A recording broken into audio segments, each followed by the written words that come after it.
আসসালামু আলাইকুম। তালহাটির পক্ষ থেকে আপনাদেরকে নতুন আরও একটা ভিডিওতে স্বাগতম। আজকের এই এপিসোডে আমরা দেখব যে এই যে ঢাকা ভার্সিটির অনেকেই যে আন্ডার গ্রাজুয়েট অর্থাৎ অনার্সের ভর্তি আবেদন করেছেন বিভিন্ন বিভাগে অর্থাৎ সায়েন্স, আর্টস, কমার্স এগুলোতে।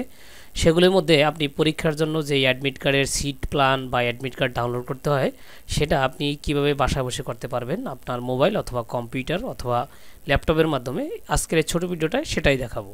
সেটার জন্য আপনি যে কোনো মোবাইল অথবা কম্পিউটারের যে কোনো একটা ব্রাউজারে চলে যাবেন। তারপর আপনি গিয়ে এই যে লিঙ্কটা আছে আমার ডিসক্রিপশন বক্সে দেওয়া থাকবে অথবা কমেন্ট বক্সে, এই দুইটার যে কোনো একটা থেকে আপনারা পেয়ে যাবেন। সেখান থেকে আপনারা ক্লিক করে এখানে চলে আসবেন। আসার পরে আপনার সামনে এই ল্যাঙ্গুয়েজটা বাংলা না হয়ে ইংরেজি তো থাকতে পারে, যেহেতু আমি এখানে বাংলা করে নিয়েছি এই কর্নার থেকে। এই যে এখান থেকে বাংলা ইংরেজি করা যায়, এখান থেকে আমি করে নিয়েছি। দেখুন এখন রয়েছে সামনে যেটা যে আমরা বিজনেস অর্থাৎ ব্যবসা শিক্ষা যেটা রয়েছে সেই ইউনিটের যে সিট প্ল্যানটা সেটা আমরা দেখব, আর অ্যাডমিট কার্ডটা ডাউনলোড করব সেটা আমরা এখান থেকে কীভাবে করবো সেটা দেখব। আর মনে রাখবেন ঢাকা ভার্সিটির অ্যাডমিট কার্ড যখন দেয় তখন কিন্তু আপনার সিট প্ল্যান দেয় না, তারা শুধু আপনাকে রোল নাম্বারটা দিয়ে দেয়। আর সিট প্ল্যানটা পরীক্ষার 24 ঘন্টা আগে, আবার কোনো সময় 72 ঘন্টা আগে তারা এইখানে ওয়েবসাইটে দেয়।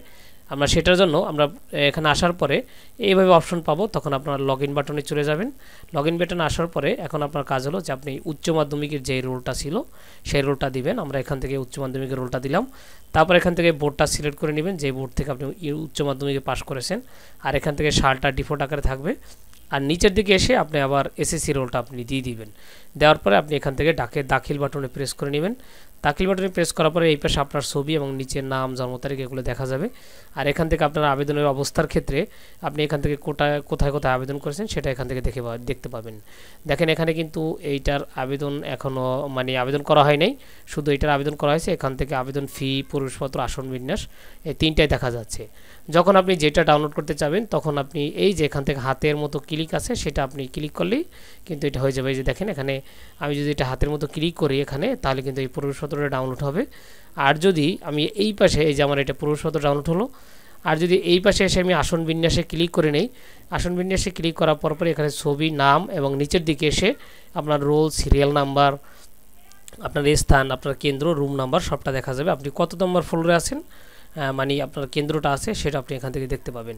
তাছাড়া যদি আপনারা আরও আবেদনের ফিটি বা অন্য কিছু দেখতে চান তাহলে আপনি এখান থেকে ড্যাশবোর্ড থেকে দেখে নেবেন। আর যদি আপনি নোটিশ দেখতে চান এখান থেকে নোটিশ বাটন আছে, এখান থেকে গিয়ে আপনি যেই ডিপার্টমেন্টে আছেন সেখান থেকে আপনি ক্লিক করবেন এবং বিভিন্ন নোটিশ এখান থেকে দেখতে পাবেন যে কবে কী হবে না হবে, এটা আপনি এখান থেকে দেখে নেবেন।